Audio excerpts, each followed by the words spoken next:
Buddhist teachings on staying calm and letting go of stress. Hello, dear friends. Welcome to Lotus Light Teachings, where we explore the wisdom of Buddhism and the path to inner peace. Today, I want to invite you on a journey beyond emotions, beyond fleeting feelings, to something deeper, something unshakable. Have you ever looked up at the sky and watched the clouds drift by? Some days, the sky is clear and bright. Other days, storm clouds roll in, dark and heavy. But no matter how the sky appears, one truth remains. The sky itself never changes. It is vast, steady, untouched by the passing weather. Our emotions are just like those clouds. They come, they shift, they leave. Yet too often we forget this. We believe that every feeling defines us. When anger rises, we say, "I am angry." When sadness lingers, we say, "I am sad." Without realizing it, we attach our identity to something that is, by nature, temporary. But here's the truth. You are not your emotions. You are the sky, not the clouds. So today, let's explore how to free ourselves from emotional turbulence. How can we observe our emotions instead of being controlled by them? How can we remain steady, no matter what storm passes through? Stay with me, and let's uncover this wisdom together. Imagine standing by the ocean, watching the waves crash against the shore. Some waves are small and gentle. Others are massive and wild. They rise, they fall, they disappear. But beneath the surface, the ocean itself remains deep and undisturbed. Now, what if I told you, you are the ocean, not the waves? Most of us don't realize this. Instead, we live as if we are the waves, tossed around by every passing emotion. Someone criticizes us, and suddenly we are drowning in anger. We receive bad news, and sadness pulls us under. But what if, instead of being caught in every wave, we could step back and watch? There's an old Zen story about a monk meditating under a tree. A furious man approached and started shouting insults at him. The monk remained still, unshaken. Finally, the man demanded, "Why don't you react? Don't you hear what I'm saying?" The monk opened his eyes and smiled. "If someone offers you a gift and you refuse to accept it, who does it belong to?" The man frowned. "To the one who offered it." "Exactly," the monk said. "Then I do not accept your anger." This story holds a powerful lesson. Just because emotions show up doesn't mean we have to claim them. We don't have to absorb every frustration, every sorrow, every fear. We can simply watch them, like clouds drifting by, like waves rolling in and out. But how do we do this in everyday life? How do we stop reacting and start observing? Let's dive deeper. Think about the last time you felt really angry. Maybe someone hurt you or things didn't go as planned. In that moment, the anger felt all-consuming. But did it last forever? No. It burned and then it faded. Now think about the last time you laughed so hard your stomach hurt. The joy felt real, right? But did it stay forever? Again, no. Yet, here's the interesting part. We don't usually call ourselves happiness when we feel joy. But we do call ourselves anger when we feel mad. We say, "I am angry," instead of, "I feel anger." Why do we do this? Why do we let emotions define us? The words we use shape how we see ourselves. And the more we believe that emotions are who we are, the harder it becomes to detach. But the truth is, emotions are just experiences passing through. They are visitors, not permanent residents. If we can start saying, "I am experiencing sadness," instead of, "I am sad," we create distance. We remind ourselves that emotions come and go. And in doing so, we step closer to freedom, the space between feeling and reaction. Have you ever noticed how a single deep breath can change everything? Let's say you're stuck in traffic, running late, frustration building inside you. Your mind starts racing. Why is this happening? I should have left earlier. What if I miss my appointment? But then you take one deep breath. Inhale, hold, exhale. And suddenly, the grip of frustration loosens. The traffic is still there. The situation hasn't changed, but you have. This is the power of creating space between feeling and reaction. A Zen master once said, "If you drop a stone into a small cup of water, the ripples are dramatic. But if you drop that same stone into the vast ocean, the surface barely moves. The bigger your inner space, the less small things shake you. So how do we expand that space? How do we train ourselves to pause instead of react? Have you ever looked up at the sky and watched the clouds drift by? Some days, the sky is crystal clear, bright and endless. Other days, dark storm clouds roll in, covering everything in sight. But no matter how thick the clouds get, the sky itself never changes.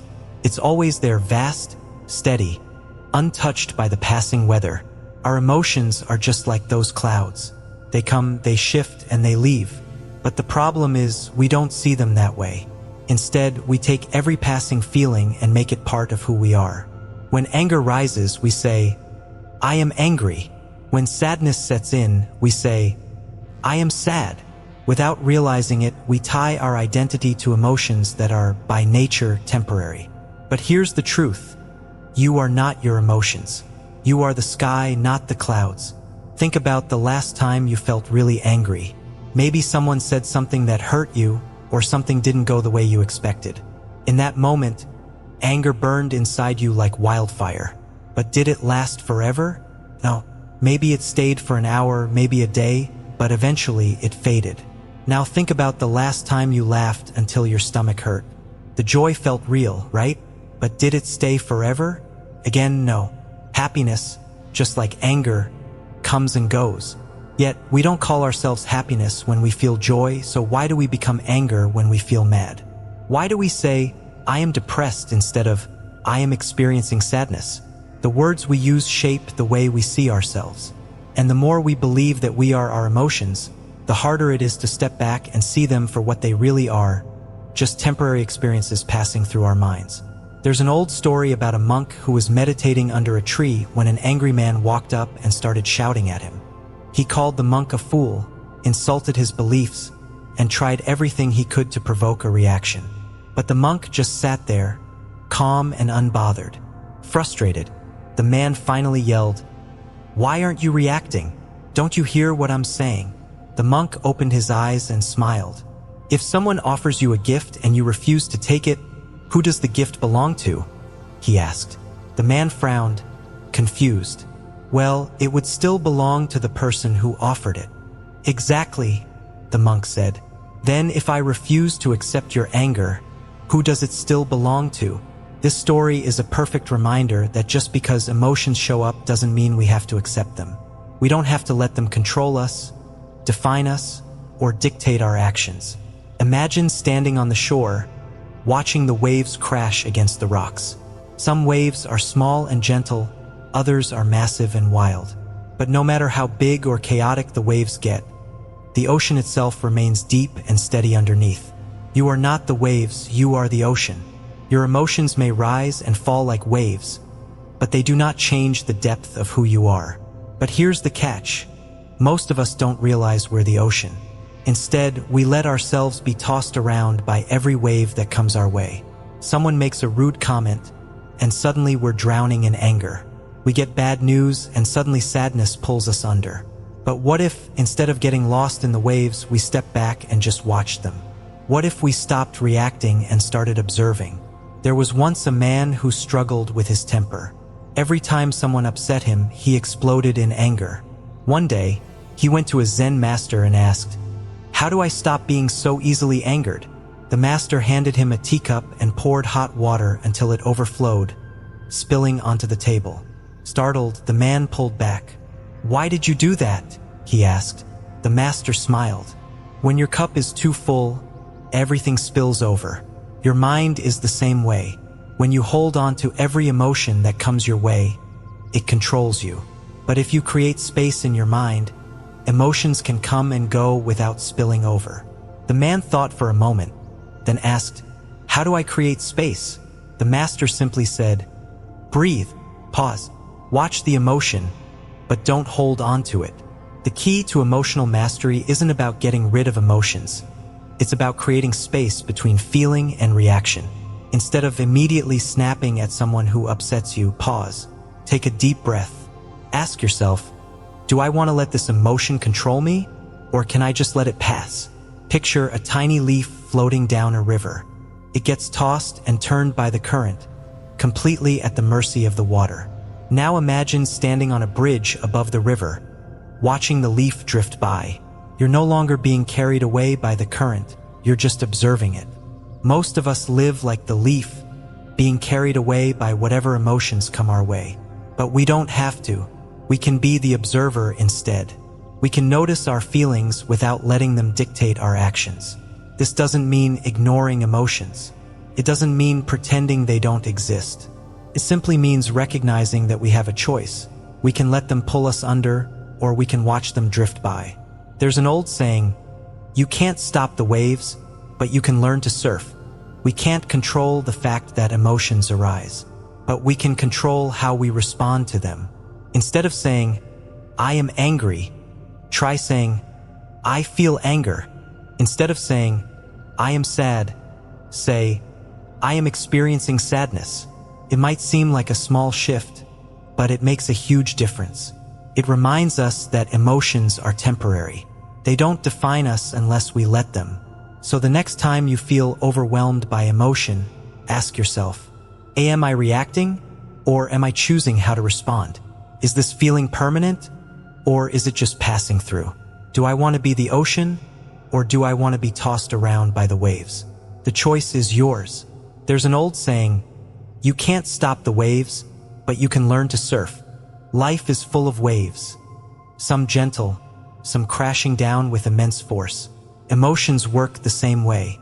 One moment, we feel at peace, and the next, a single comment, a mistake, or an unexpected event stirs something inside us. Anger, sadness, frustration. We get swept up, believing that the wave is all there is, forgetting that beneath it, the ocean remains calm and vast. But what if we didn't have to be tossed around by every emotional wave? What if, instead of reacting to every ripple on the surface, we could learn to ride the waves with grace, to observe them, to let them rise and fall without losing ourselves in them? I once heard a story about an old fisherman who lived by the sea. He had spent his whole life on the water, through storms and calm tides alike. One day, a young man came to him, frustrated with life. Master, I feel like I'm drowning in my emotions. One moment, I'm happy. The next, I'm overwhelmed by anger or sadness. How do I control it? The fisherman smiled, gazing out at the horizon. You see that ocean? He asked. It has taught me everything I know. When I was younger, I fought against the waves. When a storm came, I panicked, thinking I had to conquer it. But the ocean doesn't listen to your demands. It moves as it pleases. And when I finally learned to work with it instead of against it, I found peace. The young man frowned. But how does that help me? The fisherman chuckled. Your emotions are like the waves. You cannot stop them. You cannot force them away. But you can learn to let them come and go without fear, without attachment. That is how you master the ocean. That is how you master yourself. Many of us believe that detaching from emotions means shutting them out, becoming distant, or refusing to feel. But emotional detachment isn't about ignoring emotions. It's about understanding them so deeply that they no longer control us. It's about learning to stand in the middle of a storm and not be swept away. Imagine someone criticizes you. Instantly, your chest tightens. Anger bubbles up. Maybe their words poke at an old insecurity, a wound that never fully healed.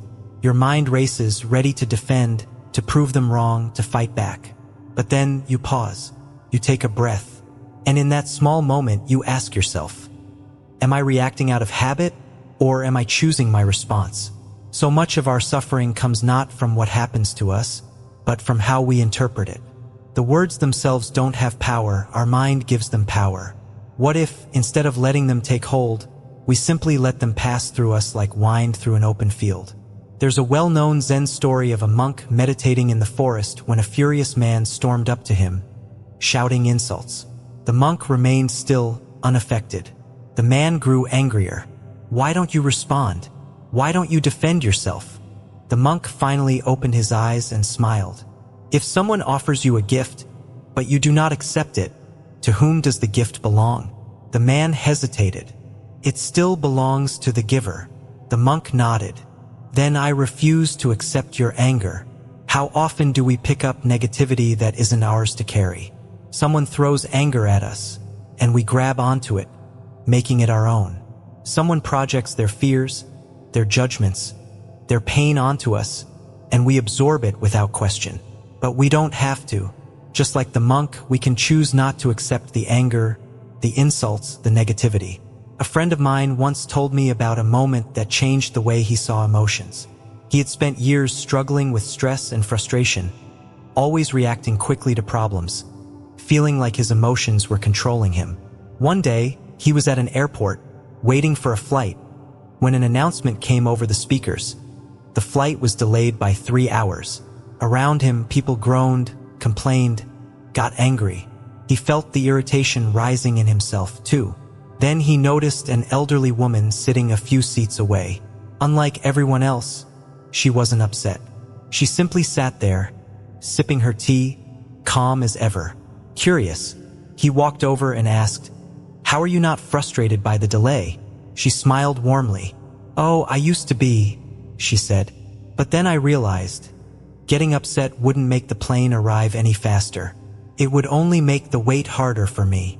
Something clicked for him in that moment. How many times had he let emotions ruin his day over things he couldn't control? Emotional detachment is a practice, and like any skill, it takes time. At first, we will still react. We will still feel anger, sadness, frustration. But slowly, we learn to pause, to breathe, to observe instead of immediately reacting. There are simple ways to practice this every day. The next time someone says something hurtful, take a moment before responding. Ask yourself, do I want to carry this with me, or can I let it go? If something unexpected disrupts your plans, instead of resisting it, try to accept it. What if this moment, even if inconvenient, is exactly what's meant to happen? When emotions rise, instead of getting lost in them, imagine you are watching them like a passing cloud. What happens when you stop trying to hold onto them? Slowly, the space between feeling and reacting grows wider. You stop being a leaf tossed by the wind and start becoming the one who watches the wind without being moved by it. I once asked a Buddhist teacher, "How do you stay calm when things go wrong?" He smiled and said, "If you drop a stone into a small cup of water, it makes a big splash. But if you drop that same stone into the ocean, the surface barely moves.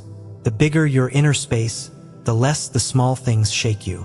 So the question is, are you living like a small cup of water, reacting to every stone thrown your way? Or are you willing to expand your inner ocean, so that no storm, no insult, no moment of anger can shake you? There's something fascinating about the way water moves. It never fights, never resists, it simply flows. When it encounters a rock, it doesn't try to break through by force. Instead, it moves around it, reshaping itself, adapting, finding another way forward. Yet over time, this gentle, adaptable nature wears down even the hardest stone. Emotions, too, can be like water. They can crash against us like an unforgiving storm, or they can move through us, teaching us, transforming us, if we let them. But too often, we resist.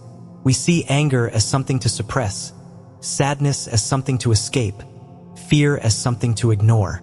We believe difficult emotions are obstacles, things to fight against.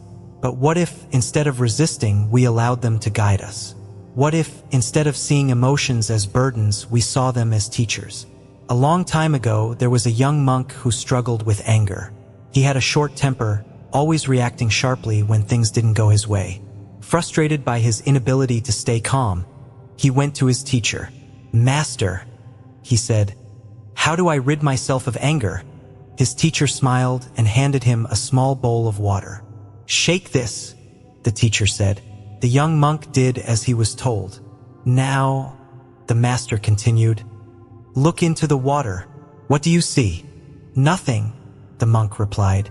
"The water is too disturbed." The master nodded. "Now set it down and wait." After a few minutes, the ripples faded, and the water became still. The monk peered in again and saw his reflection, clear and undistorted. "This is your mind," the teacher said. "When emotions take hold, everything is clouded. But if you stop reacting, if you let things settle, clarity will return. Anger is not your enemy. It is only a ripple on the surface. Wait and it will pass. Buddhism teaches that emotions, especially difficult ones, are not obstacles but opportunities. Every wave of emotion carries wisdom if we are willing to look beneath the surface. Think of the last time you felt anger.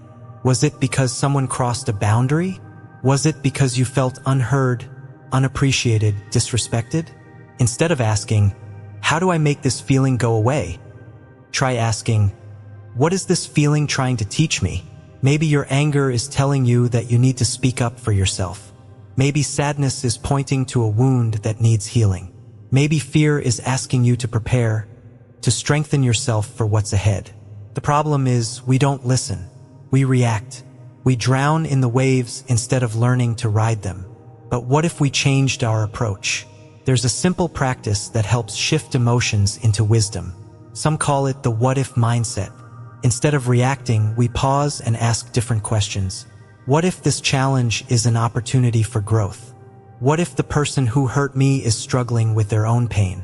What if this setback is redirecting me to something better? What if I choose peace instead of conflict? Sounds simple, but it's powerful. A single shift in perspective can change everything.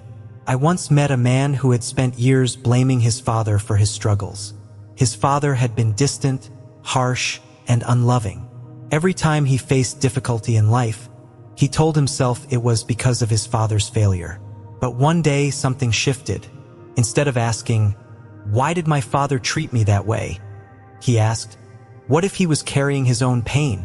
For the first time, he stopped seeing his father as the villain. He began to wonder what kind of childhood his father had, what kind of wounds he carried. And suddenly, instead of resentment, he felt compassion. Nothing had changed about the past, but everything had changed in him. That's the power of perspective. A traveler was walking through a village when a storm rolled in. The sky darkened, and rain poured down in heavy sheets. He cursed the storm, shaking his fist at the sky. Why now? Why today? This is ruining everything. Further down the path, another traveler walked the same road, also caught in the storm. But instead of cursing, he simply pulled up his hood and adjusted his pace. The rain is not against me, he thought. It is simply doing what rain does. Life's hardships are like the rain. They are neither for us nor against us. They simply are. We can resist, complain, and make ourselves miserable. Or we can accept, adjust, and move forward. The choice is always ours. We spend so much of our lives resisting emotions, trying to control them, trying to make them go away. But emotions are not problems to be solved. They are waves to be understood. They are water to be worked with. When sadness comes, sit with it. Let it show you what it needs to show you. When anger rises, ask what it's trying to protect. When fear grips you, see if it is pointing toward growth or unnecessary worry. Nothing lasts forever. Not happiness, not pain, not even the deepest sorrow. Everything is in motion, and when we stop resisting, we start transforming. So the question is, next time a wave of emotion rises, will you fight it or will you ride it? There's something magical about the way a single breath can change everything. Have you ever noticed that when you're anxious, your breath becomes shallow? Or when you're angry, your breathing turns sharp and fast? But when you take a deep, slow breath, it feels as if a weight has been lifted. The breath is something we take for granted, something so automatic that we rarely pay attention to it. But in Buddhism, the breath is not just air moving in and out of our lungs. It is the bridge between the body and the mind. It is the anchor that keeps us grounded in the present moment. Imagine this. You're sitting in traffic, running late for an important meeting. Your heart starts racing, frustration rises, and thoughts spiral. Why does this always happen? I should have left earlier. What if I miss my opportunity? Your body tenses, your jaw clenches. But what if, instead of letting the stress consume you, you simply took a deep breath?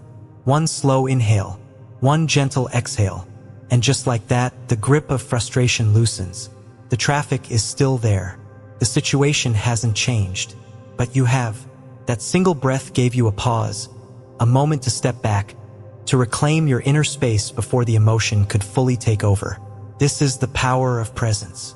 There's an old Zen story about a warrior who came to a monk, seeking wisdom. "Master," the warrior said, "I have trained my body to be strong. I can fight with skill. But my mind is a battlefield. One moment I am calm. The next I am consumed by anger. How do I master my emotions?" The monk smiled and handed the warrior a cup of water. "Shake it," he said.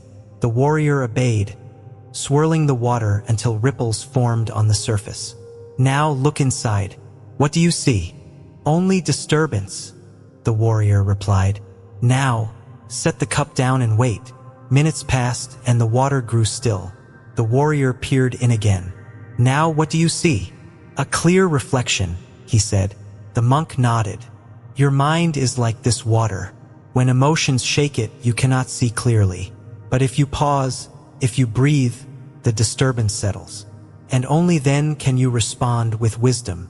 How often do we let our emotions dictate our actions before we even realize what's happening? A careless comment from someone, and suddenly we snap back in anger. A stressful day, and we lash out at a loved one. Fear creeps in, and we spiral into overthinking. But what if we built the habit of pausing first? Of breathing before reacting? What if we gave ourselves the space to notice emotions instead of being consumed by them? Mindful breathing is one of the simplest yet most profound tools for emotional control. It doesn't require years of training. It doesn't require anything but awareness. Next time frustration rises, try this. Inhale slowly, counting to 4. Hold the breath for a moment. Exhale gently, counting to 4 again. Do this 3 times. Notice what happens. The situation may not change, but your ability to handle it will. Another way to cultivate emotional awareness is through journaling. Many people think of journaling as simply writing down events of the day, but in truth, it is one of the most powerful ways to understand the patterns of the mind. Have you ever noticed how thoughts can feel overwhelming when they stay in your head, but once you write them down, they lose some of their power? It's as if putting them on paper takes them out of the chaotic storm in your mind and turns them into something you can see, understand, and work with. Journaling is like holding up a mirror to your emotions. It allows you to track your reactions, to see what triggers you, to notice the thoughts that repeat themselves. It turns vague feelings into something tangible, something that can be observed instead of being blindly acted upon. Imagine if every time you felt anger, instead of reacting immediately, you wrote about it first. Why did this upset me? What did I assume in that moment? Is this anger truly about the situation? Or is it about something deeper? Over time, patterns emerge.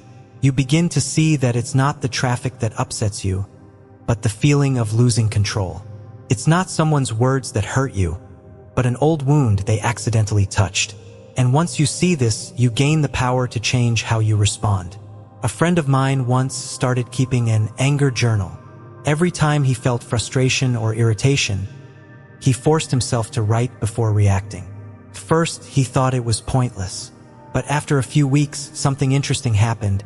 He realized that many of the things that triggered him weren't actually about the present moment. The coworker who annoyed him? It reminded him of a sibling rivalry from childhood. The frustration with his partner? It echoed old fears of not being enough. Journaling didn't just help him manage emotions, it helped him understand them, and in that understanding, he found freedom. Both of these practices, breathing and journaling, are about one thing: creating space between feeling and reaction. Most of us live on autopilot. Something happens and we react instantly. But the difference between reacting and responding is a simple pause, a breath, a moment of awareness. Think of a great musician. When they play, it's not just the notes that matter, it's the spaces between the notes. That silence, that pause, is what gives the music its beauty. Life is the same way. When we rush from one emotion to the next without pause, everything feels chaotic. But when we create space through breath, through writing, through awareness, everything becomes clearer. We stop being pushed around by our emotions. We become conductors of our own inner symphony. So next time you feel anger rise, take a breath. Next time sadness lingers, write it down. See what happens when you stop reacting and start observing. What might you discover about yourself in that quiet space? There's something profoundly powerful about silence. It's the space between words that gives them meaning. It's the pause between musical notes that creates harmony. And in moments of conflict, silence is often the strongest response. Not out of fear, not out of surrender, but out of wisdom. How many times have you found yourself caught in an argument, saying things you later regretted, or felt the pull of anger, wanting to prove a point, to defend yourself, to make someone else understand your side? It's natural. The urge to react, to strike back with words, to fill the air with explanations and justifications. This is what the ego craves. But what if true power doesn't come from proving yourself, but from not needing to? There is an old Zen story about a warrior who approached a monk, hoping to provoke him. The warrior had heard that this monk was unshakable, that nothing could disturb his inner peace. So he insulted the monk, cursed at him, even spit on the ground in front of him. But the monk simply sat there, unmoved. Finally, the warrior shouted, "Why do you not respond? Why do you not fight back?" The monk smiled and said, "If someone offers you a gift, and you do not accept it, to whom does the gift belong?" The warrior frowned. "To the one who gave it, of course." "Then I do not accept your anger," the monk said. "It remains with you." Imagine what would happen if you practiced this in your own life. The next time someone speaks harshly, instead of immediately reacting, what if you paused? What if you let their words pass through you, like wind moving through an open field? What if you asked yourself, do I really need to accept this energy? Because that's what anger is. It's an energy being passed from one person to another. And if you receive it, if you absorb it, it becomes yours. But if you choose silence, if you refuse to engage, that energy stays where it began. This isn't about ignoring problems or allowing yourself to be mistreated. Silence isn't passive, it's intentional. It's about recognizing that not every battle is worth fighting, and not every word deserves a response. I once knew a man who had spent his whole life feeling the need to argue, to defend himself at every turn. He was intelligent, articulate, always ready with a sharp reply. But one day, after yet another exhausting confrontation, he asked himself, what am I actually gaining from this? So he tried something new. The next time someone criticized him unfairly, he simply smiled and said nothing. And to his surprise, the argument didn't escalate, it dissolved. The other person, expecting a fight, was left with their own words hanging in the air. Silence can do that. It can take the fuel away from a fire before it spreads. Think of an ocean. When you throw a stone into a small puddle, the ripples are dramatic. The water has no space to absorb the disturbance. But when you throw a stone into the vast ocean, what happens? The water swallows it, undisturbed. This is what it means to cultivate inner stillness, to become like the ocean, so vast, so steady, that small disturbances do not shake you. But silence isn't just about avoiding conflict. It's also about listening, deeply, fully, with presence. We live in a world that values noise. Social media, endless news cycles, constant conversations. Everyone is talking, but how many are truly listening? When was the last time you sat with someone and simply absorbed their words, without planning your response, without waiting for your turn to speak? True listening is an act of silence, and in that silence, understanding is born. There is a practice in Buddhism known as noble silence. It is the conscious choice to refrain from unnecessary speech, not as a punishment, but as a path to deeper awareness. A great teacher once said, before you speak, ask yourself, is it true? Is it necessary? Is it kind? How many arguments, how much suffering could be avoided if we all followed this simple rule? One day, a student asked his master, how do I find peace? The master took a glass of water and stirred in a handful of dirt. Look, he said, holding up the murky water. This is your mind when you are constantly speaking, reacting, filling every moment with noise. Then he set the glass down. Slowly, the dirt settled and the water became clear.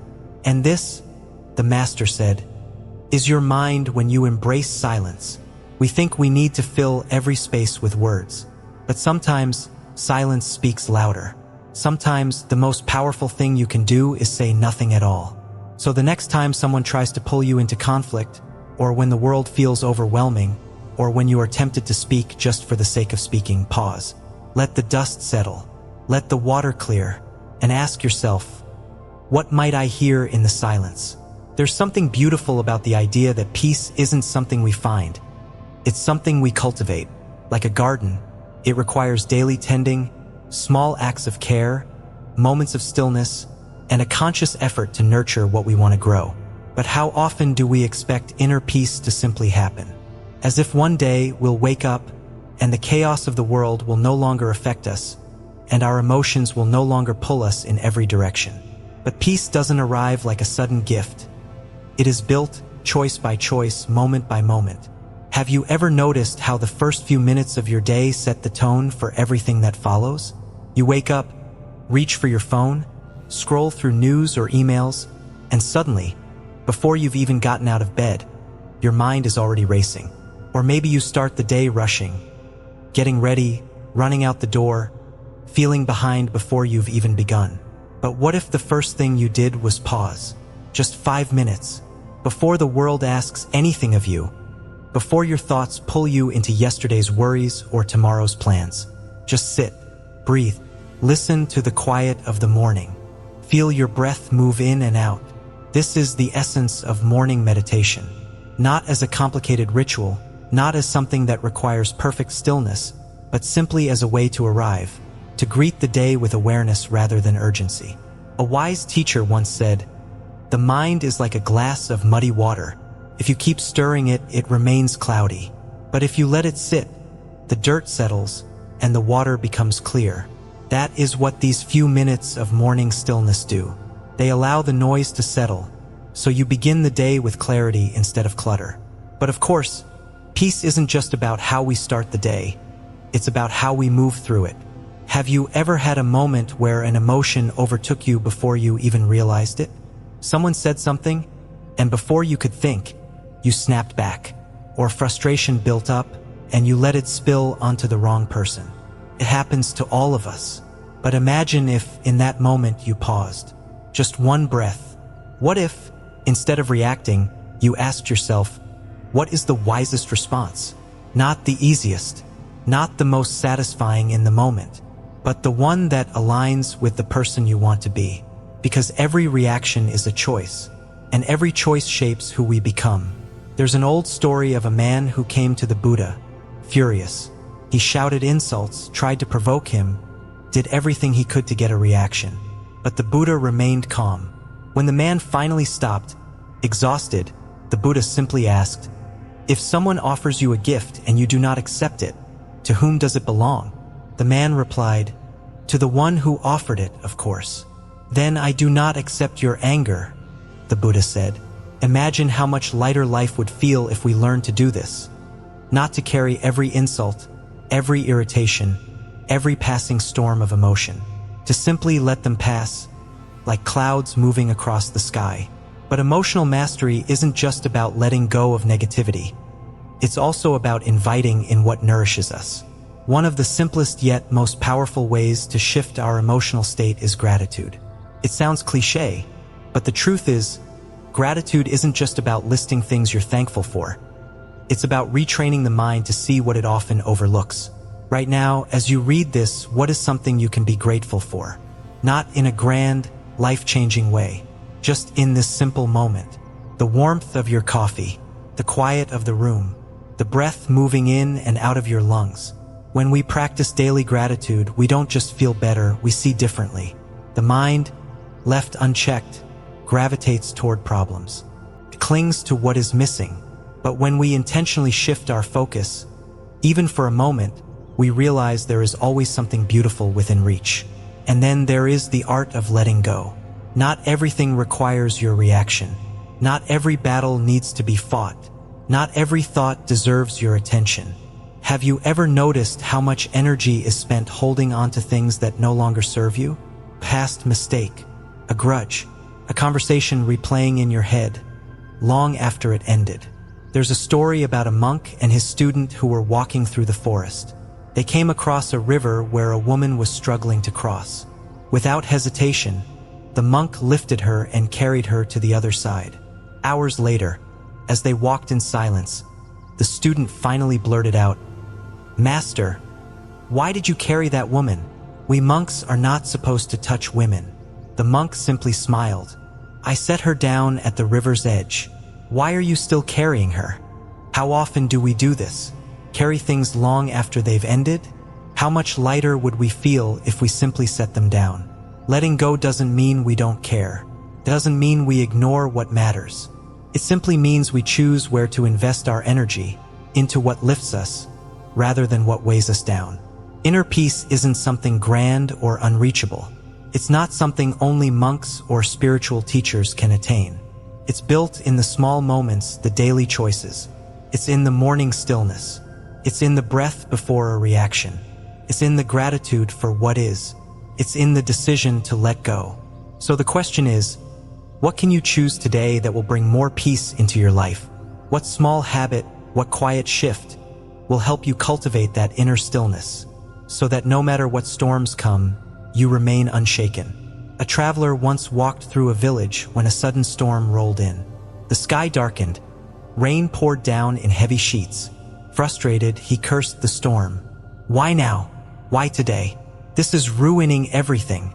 Further down the road, another traveler walked the same path. But instead of complaining, he simply pulled up his hood and adjusted his pace. "The rain is not against me," he thought. "It is simply doing what rain does." Life's hardships are like the rain. They are neither for us nor against us. They simply are. We can resist, complain, and make ourselves miserable. Or we can accept, adapt, and move forward.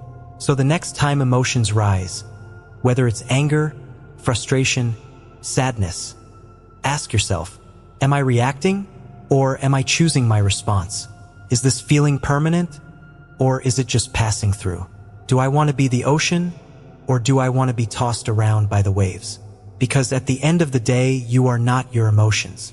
You are the sky, vast and unshaken, no matter how many clouds come and go. If this message resonated with you, I invite you to share your thoughts in the comments. What's one emotion you've struggled with recently, and how did you handle it? Let's learn from each other. And if you found value in today's teaching, don't forget to like, share, and subscribe. Let's spread this wisdom together. Until next time, stay mindful, stay present, and remember, you are the sky, not the clouds.